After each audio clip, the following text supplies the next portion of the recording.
Salam. Sizə adətən filmlərdə gördüyünüz səhnəyə bənzəyən olmuş bir hadisəni danışmaq istərdim. Təsəvvür edin ki, 1-ci Qarabağ müharibəsi zamanı bir nəfər Kəlbəcər döyüşlərində itkin düşür. Hadisədən bir il keçib, onun haqqında heç bir məlumat yoxdur. Və bir ildən sonra həmin itkin düşən döyüşçünün böyük qardaşı təsadüfən əlinə keçən qəzetin səhifəsində hansısa İran vətəndaşının itkin düşən qardaşı haqqında müsahibə verdiyini görür. O, qəzetdə müsahibə verən İranlını tapır. Lakin həmin İranlının özü də bir müddətdən sonra yoxa çıxır. Beləcə, itkin düşən əskərin tapılması üçün yaranan son ümid işığı da sönür.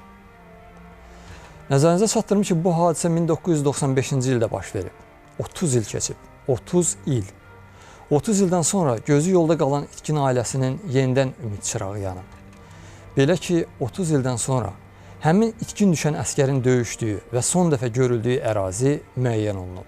Və o da müəyyən olunub ki, həmin əskərlə birlikdə daha 22 nəfər döyüşçü də onunla eyni ərazidə son damla qanına qədər döyüşərək itkin düşüb.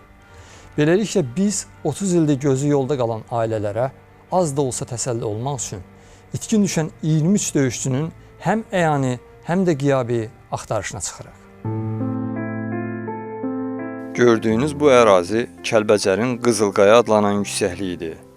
Sabiq komandirlərin bildirdiyinə görə 23 döyüşçünün itkin düşdüyü son məkan. Kəlbəcərin Qızılqayasında yaşanan bu hadisə 1994-cü ilin fevralın 10-u 14-ü aralığında baş verib. Onu da qeyd edim ki, Azərbaycan ərazisində Qızılqaya adlanan bir neçə yüksəklik var.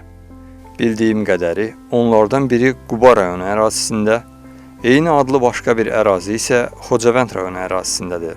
Digər bir Qızılqaya adlanan ərazi Gəncə yaxınlığındadır. Gəncədəki Qızılqayada 1752-ci ildə Gürcü çarı 2-ci İrakli Azərbaycan xanlarını aldadaraq əsir götürmüşdü. Sözü gedən hadisə Qızılqaya xəyanəti adı ilə tarixə düşüb. Maraqlıdır, Qızılqaya adı ilə bağlı hadisə yenidənmi təkrarlanıb? Yəni 1994-cü ilin fevralında Kəlbəcərin Qızılqayasının işğal olunması və 23 döyüşçünün itkin düşməsi də görəsən xəyanət idi, yoxsa zərurət? İstərdim öncə 1994-cü ildə Kəlbəcər uğrunda gedən döyüş əməliyyatları, baş verən hadisələri və itkin düşən 23 döyüşçünün kimliyi haqqında sizə məlumat verim.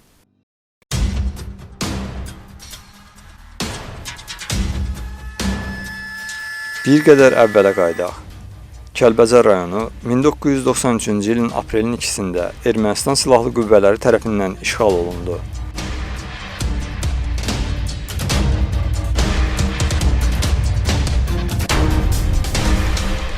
Lakin nə Azərbaycan xalqı, nə də qəhrəman oğullardan ibarət ordumuz bununla barışmamışdı. 1993-cü ilin dekabrın sonlarında Kəlbəcərin azad olunması üçün hücum əməliyyatı hazırlanır. Kəlbəcərin azad olunması əməliyyatını keçmiş 701 saylı briqadanın tərkibindəki 6 batalyon və ya tabor həyata keçirməli idi. Müxtəlif istiqamətlərdən Kəlbəcərə başlanan hücum əməliyyatları komandirlərin səyi, igid oğulların mərdliyi və cəsarəti sayəsində uğurlu olur. 5-ci Bərdə taborunun həyata keçirdiyi uğurlu meydançay əməliyyatından sonra qısa müddətdə Kəlbəcərin 20-dən çox kəndi işğaldan azad edilir, düşmənin təchizat yolları ordumuzun əlinə keçir və batalyonlar Kəlbəcər şəhərinin demək olar ki, bir addımlığına çatırlar. 701 sayılı motorçu briqadanın 5-ci Bərdə taborunun sabiq komandiri Əsədov Gərək Xəliloğlu. Mən 1994-cü yanvar-fevral aylarında demək Kəlbəcər istiqamətində aparılmış Murovdağ qış əməliyyatı haqqında danışmaq istəyirəm. Yəni bu əməliyyatı 701 sayılı motorçu briqada həyata keçirib. Briqadanın komandiri Vali Rəfiyev olub, Qərəgər Həsi Qorxmaz Qarayev, Kəşfiyyat rəisi Əhman İskəndərov və digərlər. Yəni bunu deməklə məqsədim odur ki, bu məşhur əməliyyatda bu insanlar, bu komandanlıq demək iştirak ediblər. 1993-cü ilin dekabr ayının 15-də 5-ci Bərdə batalyon 4 aydır ki, Ağdam istiqamətində Müdafiə rayonunda dayanırdı. 708 sayılı motorçu briqadanın əməliyyat tabeçinə verilmişdi və 15 dekabrda baş qərargah rəisinin əmri ilə batalyon qayıtdı Murovdağa. Və 29-u dekabr 93-cü ildə əmr burada var, həmin əmr var. Çünki mən qanunlara, əmrlərə istinadən danışmaq istəyirəm, döyüş sərəncamlarına. Və burada göstərilir ki, 5-ci tabor, demək, bir bölük həcmində, yəni 100 nəfər şəxsi heyətlə Koroğludan keçməlidir, 3462 metr yüksəkliyi və Meydançay deyilən yerdə 18 kilometrdən sonra, yəni bu da qar uçurumlarla, demək, qar uçqun təhlükəsi altında, gecə, çox hissəsi bunu gecə vaxtına düşən bir müddətdə biz getməliyik və Meydançayda düşməni pusuya salmalıyıq. Birinci tabor isə Ömər aşırımından 31-62 yüksəkliyi var. Erməni həmin 31-62 dayanırlar Ömər istiqamətindən. Hücum olunmalıdır. Demək, Meydançaydan biz bir tam göndərməliyik həmən düşmənin arxasına və digər iki vızvotla, tağımla, demək, yanşaqdan gələn qüvvələri biz mühasirəyə salıb orada pusuya salmalıyıq. Və biz bu əməliyyatı bir neçə gün, demək, əməliyyat üzrə işlənildi və belə qərara gəldi ki, ikinci bölük bizdə Rizvan Qasımovun bölüyüdür. Yəni döyüş hazırlığı həm də mənəvi psixoloji durumu şəxsiyyətin yüksək olan bir bölükdür və Rizvan Qasımova bu çətin əməliyyatı həvalə elədik. Bizim hamımız döyüşdən çıxmış insanlar idik. Biz təzədən təlimlər keçirdik. Dağlara çıxmaq, dağlardan yemək, silahı hansı formada atmaq, hansı formada hücuma keçmək və yaxud özünü müdafiə eləmək. Yəni bu formada biz hazırlıqlar aparırdıq. Mənim komandirim Gəray Əsədov dekabr ayının, 93-cü il dekabr ayının 27-28 olardı, məni çağırdı və dedi ki, belə bir döyüş olacaq. Biz Murov dağından keçib, düşmənin arxasında mevqe tutacağıq, düşməni pusuya salmalıyıq. Bu əməliyyatda sənin bölümünə tapşırılır. Mən qəbul elədim, həqiqətən də çox fəxr elədim ki, bu əməliyyat mənə və mən bölümümə tapşırılır. Komandirimiz Gəray Əsədov dedi, 80-90 nəfərdən ibarət sən döyüşçülərini seçməlisən. Mən gəldim, cəsur döyüşçülərimi seçdim və 86 nəfər bizim bölüklərdən də var idi, başqa bölüklərdən də var idi. Bizim Ləçən ştabımız var idi, Cəlil İbrahimov, İnqilab, zabitlərdən. Bizimlə bərabər xilaskar bölüyü var idi, oradan Elman, Kəlbəcər bölüyü var idi, İbadla bərabər Kəlbəcər uşaqlarla götürdük ki, onlar ora bələdçi idilər. Əsasında mən İbada inanırdım. Ona görə ki, az müddət olsa İbadın aktivini görürdüm, İbadın qəhrəmanını görürdüm. İbad da əvvəllər döyüş keçmiş oğlan idi, iki qardaş idilər orada, çox vətənpərvər oğlan idi. Ona görə də həmən döyüşə İbad qardaşımızı da qatdıq. Demək, 29-u dekabr 93-cü ildə saat 14 radələrində biz yola başladıq və geri saat 12-də Koroğlu dağına çatdıq, yəni 3460 metr mevqiyə. Və orada elə oldu ki, bizdən 3 nəfər əskər yəni yol gedə bilmədi, onlar geri qaytardıq, yəni çətinlikdən olaraq. Və nəhayət, demək, Meydançayda pusu quruldu, düşmənin orada qüvvələr tam darmadağın olundu.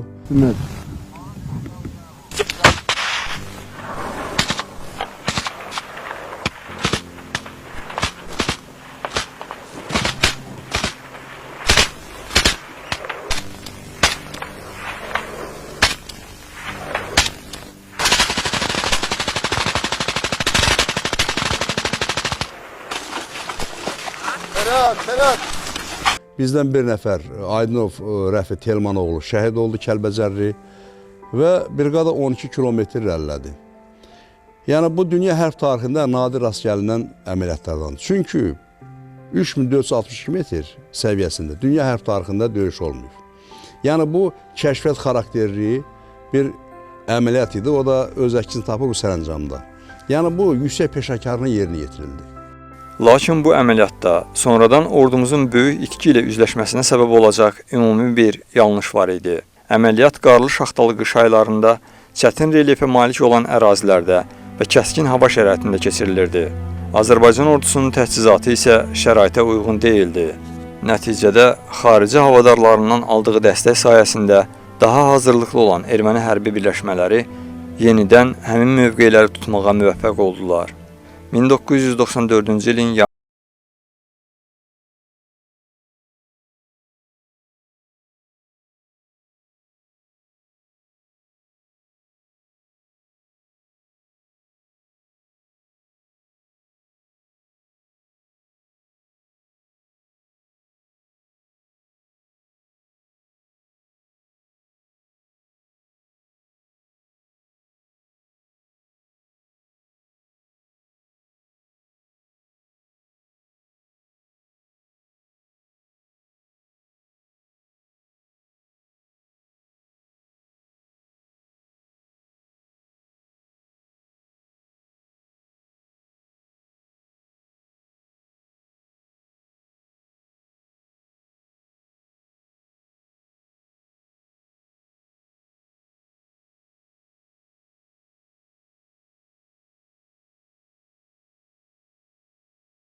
ilə işğalçılarla yaradılan əlaqə də heç bir nəticə vermir. Rəşadətin və döyüş yoldaşlarının əsir düşməsinə və ya döyüşdə həlak olmasına dair hər hansı bir məlumat əldə etmək mümkün olmadı. Bu hadisədən bir ildən çox zaman keçdi. 1995-ci ilin may ayı. İtkin olan bütün ailələr kimi Rəşadətin də ailəsi pərişan, gözləri yolda.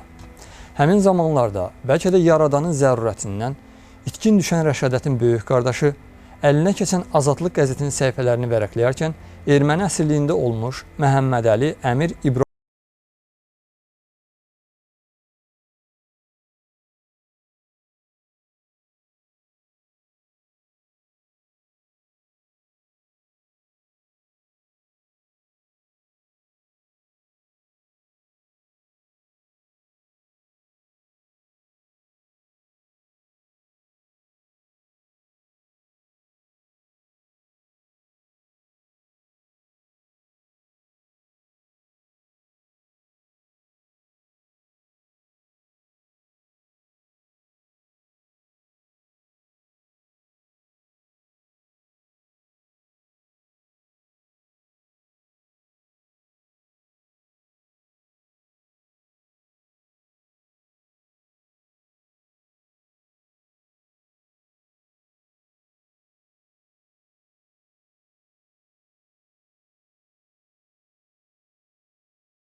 O da yaralı vəziyyətdə əsir düşüb. Həmin İranlı kim idi? O, Kəlbəcər döyüşlərinə necə qatılmışdı?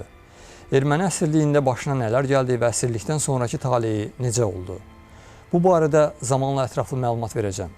İndi isə sizə Rəşadət Piriyevlə bərabər 1994-cü ilin fevralın 12-sində itkin düşənlərin yaxınlarına təsəlli olacaq bir xəbərim var. 30 ildən sonra 23 itkin döyüşçünün yeri müəyyən olunub və hazırda həmin ərazidə dövlətimizin müvafiq qurumları tərəfindən axtarış işləri gedir. Əvvəldə də qeyd etdiyim kimi, Qızılqaya döyüşündən cəmi bir nəfər İran vətəndaşı sağ çıxıb ki, onun da indi harda olduğu barədə heç bir məlumat yoxdur. Lakin 31 il əvvəl Qızılqaya yüksəkliyindən bir qədər aralıda Ağqaya adlanan ərazidə döyüşən Kəlbəcər sakini İbad Vəliyev 23 itkin döyüşçünün son döyüş yerinin dəqiq hansı ərazi olduğunu yadda saxlayaraq müəyyən edib və ötən il digər bir qazi yoldaşı ilə birlikdə dəniz səviyyəsinin 3000 metrdən çox yüksəkliyə qalxaraq itkin döyüşçülərin nəşinin olduğu məkanı aşkarlayıb və bu barədə dövlət qurumlarına məlumat verib.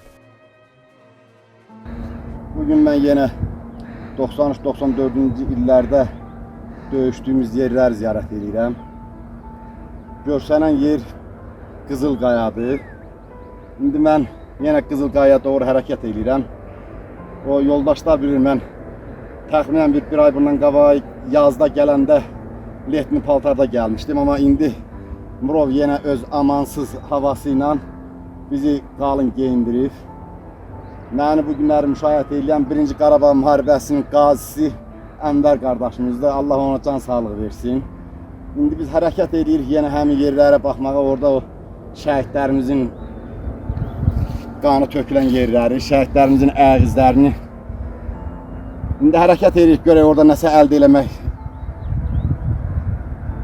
İnşallah görək nə tər olur.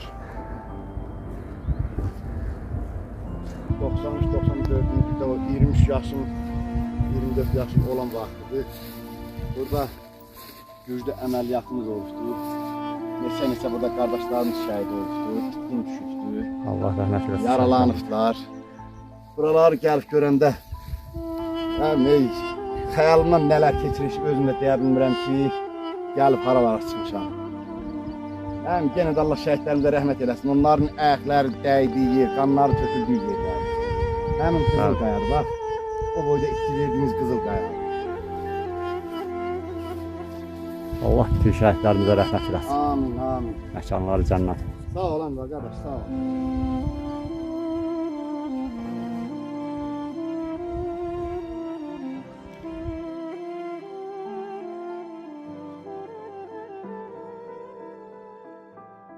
Vaxtilə 5-ci Bərdə taborunda tağım komandiri olan İbad Vəliyev, taborun bölük komandiri Rizvan Qasımovun və batalyonun sabiq komandiri Gəray Əsədovun səyləri nəticəsində 23 itkin şəhidin, eləcə də Qızılqaya yaxınlığındakı Bağırlı və Buzluq dağlarında eyni zamanda itkin düşən digər döyüşçülərin də adları hazırda dəqiqləşdirilir. 4 iyul 2025-ci il tarixində Qızılqaya ərazisində aparılan ilk axtarış prosesini sizə olduğu kimi təqdim edirik. İtkin düşən qardaşlarımız burada itkin düşüb. Son qanuna kimi, dediyim kimi burada döyüşüblər və bu günə kimi də itkin kimi gedirlər. Allah bütün şəhidlərimizə rəhmət eləsin. Bax bu yerdə də 2 dənə skelet tapılıb, təhvil verilib, 3 dənə skelet təhvil verilib. Burada yerin altında paltarlar çıxır. Snaryadlar var. Yəni bax bu yer axtarılmalıdır və bu yerdə nəsə olacaq. Yəni yəqin ki nəsə bir uğurlu bir iş olar. Allah dövlətimizi var eləsin. Bugün dövlət nümayəndələri və sapyorlar iş görürlər, iş başındadılar. Allah köməkləri olsun. Yəqin ki, bu gündən sonra da daha da güclənəcək, daha da güclü axtarış gedəcək və itkin qardaşlarımızın ailə üzvlərinə də məlumat veriləcək inşallah. Dəyərli izləyicilər, 5-ci Bərdə taborunun sabiq bölük komandiri Rizvan Qasımovun bildirdiyinə görə, vaxtilə itkin hesab olunan bir neçə şəhidin qalıqları hazırda aşkar edilib. Təbii ki, onların konkret olaraq kimə aid olmasını dəqiqləşdirmək müəyyən qədər vaxt aparacaq və yalnız müvafiq ekspertiza keçiriləndən sonra qalıqların dəqiq kimə aid olduğu bilinəcək. Axtarış prosesində daha nələr aşkarlandı? Eləcə də 23 itkin şəhidi sonuncu dəfə görən İran vətəndaşı əslində kim idi? Ancaq bütün bunları növbəti buraxılışımızda biləcəksiniz. Bizi izləməyi unutmayın. İtkin qəhrəmanların axtarışı davam edəcək.